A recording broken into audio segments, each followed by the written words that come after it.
Chemistry is boring. Wait, my chemistry teacher is going to watch this. What I meant to say is that chemistry is a very interesting subject. It's all around us, you just have to take a closer look. A place where no one would suspect to find it is fiction. I recently became a big Vampire the Masquerade fan. I sometimes find myself analyzing how the vampires are supposed to work, and although many questions constantly arise, I suspended my disbelief this far. Well, no more of that, we're getting deep into the vampiric blood, vitae, a substance that is a pathway to many abilities some consider to be unnatural.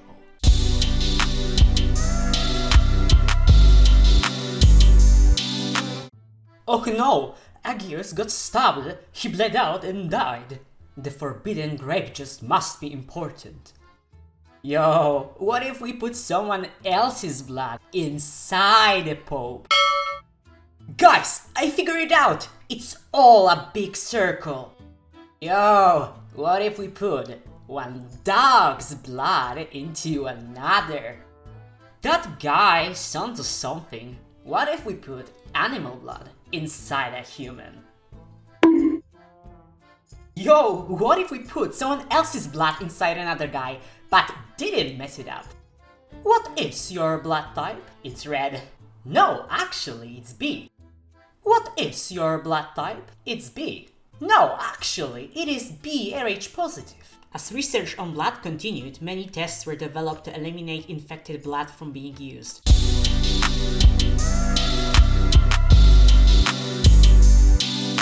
First, let's focus on what blood is in real life. Blood is one of the most important fluids in the human body. It's mostly composed of 54% plasma, a liquid component, and 45% red blood cells, RBCs. The latter's job is transporting molecules between the parts of the body, such as oxygen, which it's able to achieve thanks to hemoglobin molecules. Each RBC consists of 280 million of those. The oxygen binds to an iron ion, a reversible reaction that allows for respiration. Another task of hemoglobin is buffering. A buffer is basically a solution that's helpful in processes and reactions that require specific and stable pH ranges, because it can resist a change in the pH upon the addition of acids or basic components, as well as neutralize small amounts of added acid or base. Just like with oxygen and carbon dioxide, it's able to absorb and release hydrogen ions to stabilize the pH of blood. Besides that, hemoglobin is also a part of regulating blood flow and pressure.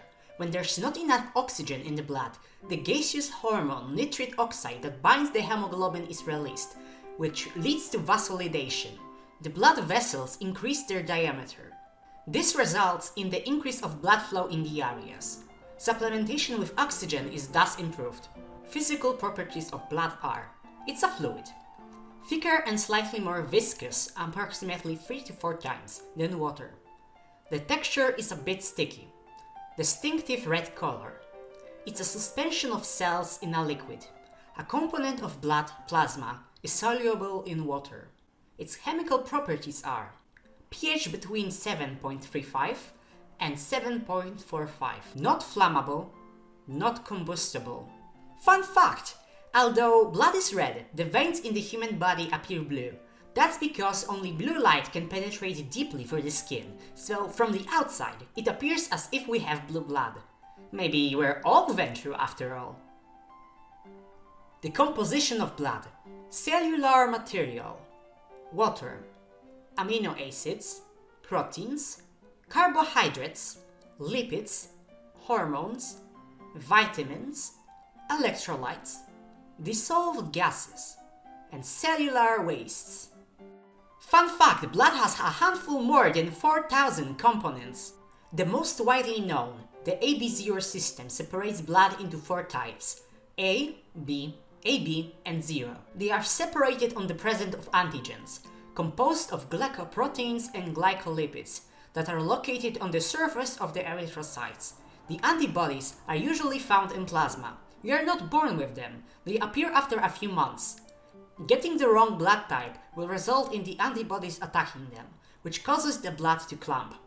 Further differentiating the blood types is the rhesus system, It's comprised of more than 50 features. The rhesus positivity or negativity only depends on the presence of one of them, named with the letter D.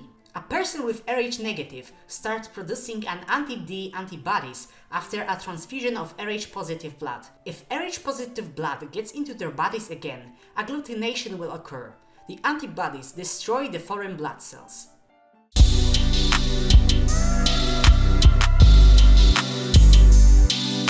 And now, the fun part. Let's compare what we see in fiction to real life. Kindred don't need to breathe nor eat food. They no longer grow or change. A good guess is that Vitae, the vampiric blood, does not serve to transport molecules through the body.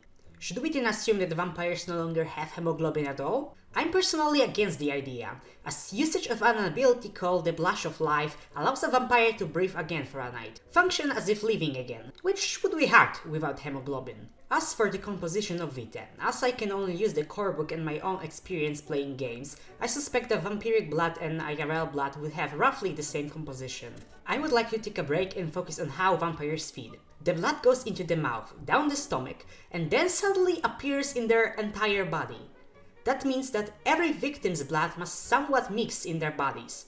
Not only that, but vampires are able to give some of their blood to humans. In a similar way, they drink it and it mixes in their bloodstream.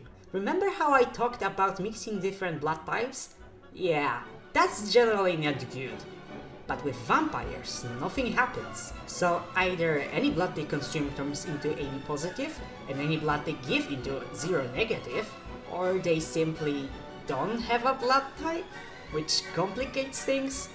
Okay, what about the fact that if someone drinks vampiric blood, they become somewhat addicted to it?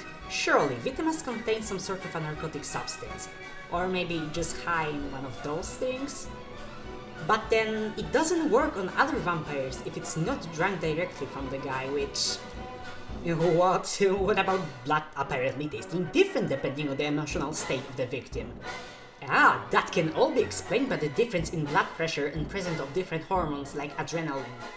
And the healing! All the healing abilities! Okay, maybe there's a reason why fiction differs from real life. Some things aren't meant to be explained, left shadowed so that you can enjoy a world that is not your own, to explore and have fun. Not everything needs a concrete explanation, sometimes saying it's magic is enough. One thing is certain.